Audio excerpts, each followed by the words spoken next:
भगवान। कई लोगों का भगवान पर अटूट विश्वास होता है, लेकिन कई लोग ऐसे भी होते हैं जिनका कहना है कि भगवान नहीं होते। तो इसमें भी सच्चाई है कि भगवान नहीं होते, क्योंकि कभी उन लोगों ने उस एनर्जी, उस ऊर्जा को महसूस ही नहीं किया। लेकिन यदि आप धर्म के माध्यम से देखें या हमारे नजरिए से देखें तो भगवान होते हैं। वो एक महान शक्ति है जिसके अंदर पूरा ब्रह्मांड समाया हुआ है, और उस ब्रह्मांड के अंदर भी बहुत सारे गैलेक्सीज मिल जाएंगी, बहुत सारे ग्रह मिल जाएंगे, और जिनमें से एक छोटा सा हमारा प्लेनेट है धरती, यानी कि हमारी पृथ्वी। और अब उस पृथ्वी पर हमारे जैसे इंसान रहते हैं, जानवर रहते हैं, पक्षी और लिविंग थिंग्स और नॉन लिविंग थिंग्स भी रहते हैं। ये सब पेड़ पौधे जो भी आप देखते हैं वो सब आपको इस धरती पर मिल जाएगी। अब जो जानवर और लिविंग थिंग्स है या फिर हमारे जैसे प्राणी है, वो सभी केवल एक कठपुतली मात्र है, जो कि सिर्फ उस शक्ति, उस ऊर्जा के कहने पर ही केवल उन्हीं द्वारा दी गई तुच्छ ऊर्जा मात्र से ही चल पा रही है। और जितने भी धरती पर प्राणी मौजूद हैं, उन सब में ईश्वर द्वारा दी गई शक्ति के कुछ न कुछ अंश मौजूद है, क्योंकि कोई ना कोई शक्ति तो है जो ब्रह्मांड का संचालन करती है। अब जैसे कई लोग होते हैं जो कहते हैं कि मैं तो हमेशा अच्छे कर्म करता हूँ, लेकिन कभी मेरे साथ तो अच्छा नहीं होता, लेकिन जब भी मैं कोई बुरा काम कर दूं तो मुझे उसका साथ के साथ फल मिल जाता है, और अच्छे किए कर्म का कभी फल मिलता ही नहीं। और कईयों का कहना है कि मेरी संगति में, मेरी जानकारी में कई ऐसे लोग हैं जो बुरे कर्म करते हैं, लेकिन कभी उनको उनका बुरा फल नहीं मिलता, उनके साथ फिर भी अच्छा होता रहता है। तो इसका उत्तर है कि भगवान की नजर हमेशा आपके किए गए कर्मों पर रहती है। यदि आप अच्छे कर्म करने के बावजूद भी कोई बुरा कर्म कर देते हैं और उसका आपको साथ के साथ फल मिल जाता है, तो समझ लीजिए कि भगवान की कृपा आपके साथ हमेशा बनी रहती है, क्योंकि भगवान नहीं चाहते कि आपकी जैसी कोई पुण्य आत्मा कोई बुरा कर्म करे, इसीलिए वे साथ के साथ आपको उसका दंड दे देते हैं। जैसे कि श्रीमद् भागवत गीता में श्री कृष्ण कहते हैं कि जो भी व्यक्ति कर्म करता है, चाहे वह अच्छे कर्म कर रहा हो या बुरे कर्म कर रहा हो, तो मैं उन कर्मों को करने से उन्हें बिल्कुल भी नहीं रोकता। मैं सिर्फ और सिर्फ उन्हें देखता हूँ और उनके द्वारा किए गए अच्छे बुरे कर्म का लेखा जोखा करता रहता हूँ, जिस कारण उस व्यक्ति को उसके अगले जन्म में उनका फल मिलता है। अब भगवान का अर्थ क्या होता है? जो आपके सब दुख हरे, आपका पालन पोषण करे। तो भगवान की शक्ति का कुछ न कुछ अंश तो पृथ्वी में रहने वाले लोगों में भी होता है, तो वे भी तो भगवान है, लेकिन अपने लिए, अपने परिवार के लिए।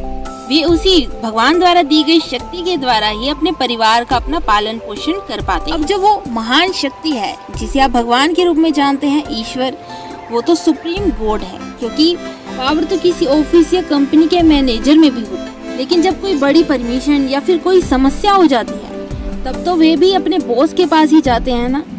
वो बॉस जिसकी पूरी कंपनी है, जिसके कहने पर उसकी कंपनी का संचालन होता है। और ऐसा ही कनेक्शन होता है कुछ पृथ्वी पर रहने वाले लोगों और भगवान के बीच, यानी कि उस शक्ति के बीच। आप अपनी खुद की मेहनत से हाथ पैर हिलाकर अपने लिए कुछ भी कर सकते हैं, लेकिन कोई माने या ना माने, ये सबका संबंध भगवान से ही होता है। जब तक उस शक्ति का अंश आपके शरीर में वास ही नहीं करेगा, तब तक आप कुछ भी नहीं कर पाओगे। यहाँ तक कि उनकी शक्ति के बिना हम अपनी एक उंगली भी नहीं हिला। कई लोगों का ये भी कहना होता है कि साइंस एक अलग चीज है, कंप्यूटर हमने बनाए, सॉफ्टवेयर हमने बनाए, तो इसमें भगवान का कनेक्शन कहाँ से आ गया? ये सब आपने कैसे बनाया? अपनी दिमागी शक्ति के द्वारा।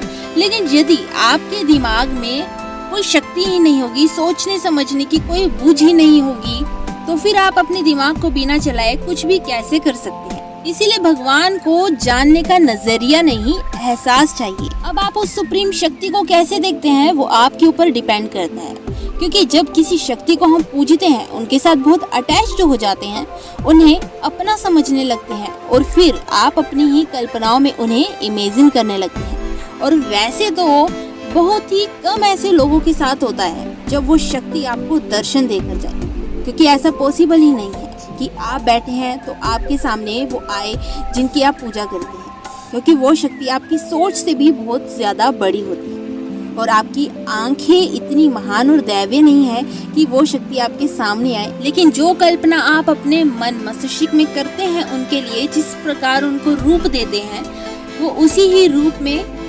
आपके सामने प्रकट हो जाती है। लेकिन कब? जब आप पूरे दिल से, भक्ति भाव से उनका पूजन आदि करते हैं, जब आप आपस में पूरा का पूरा कनेक्शन डेवलप कर लेते हैं। आप दोनों एक ही हैं और ऐसी कोई चीज नहीं है कि आप दोनों को एक दूसरे से दूर कर पाए। आप पूरी तरह से अपने आप को उन्हीं को ही समर्पित कर देते हैं, तब जाकर वो शक्ति आपके सपनों में या फिर रियलिटी में भी हो सकता है कि आपको दर्शन देकर चली जाए। लेकिन कई लोगों का ये भी मानना होता है कि सपने रियल नहीं होते, लेकिन हमारे अनुसार सपने हमें राहु ग्रह और माता सपनेश्वरी देवी देती है। जो कोई सपने में डेली लाइफ देखता है, भूत देखता है या फिर भ्रमित होता है सपने में, तो वह राहु ग्रह दिखाता है। लेकिन आपको ऐसे सपने आते हैं जो आपको असलियत जैसे लगते हैं, आप उन सपनों को महसूस भी कर सकते हैं और कई बार आपके सपने सच भी हो जाते हैं। तो वे सपने हमको सपनेश्वरी देवी दिखाती है। क्या आपने एस्ट्रो ट्रेवल का नाम सुना है? साइंस में भी इसका जिक्र है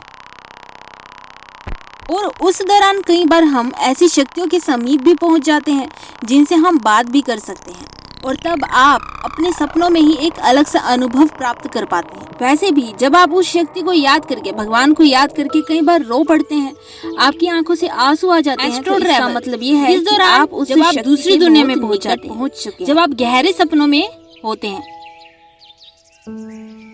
आपकी पुकार उन तक पहुंच चुकी है। हम यहाँ पर रोना उस समय का नहीं कह रहे जब आप किसी समस्या में होते हैं, बल्कि तब क्या कह रहे हैं जब आप फ्री माइंड बैठे हुए होते हैं, भगवान को थोड़ा सा याद कर रहे हो और आप उन्हें अपना समझते हुए याद, तब आपकी आंखों से अचानक से आंसू आ जाते, आपके मन से वही भाव उत्पन्न होने लगते। तो ये भी था एक साइन जब आपको पता चल जाता है कि भगवान आपके साथ है या फिर भगवान मौजूद है।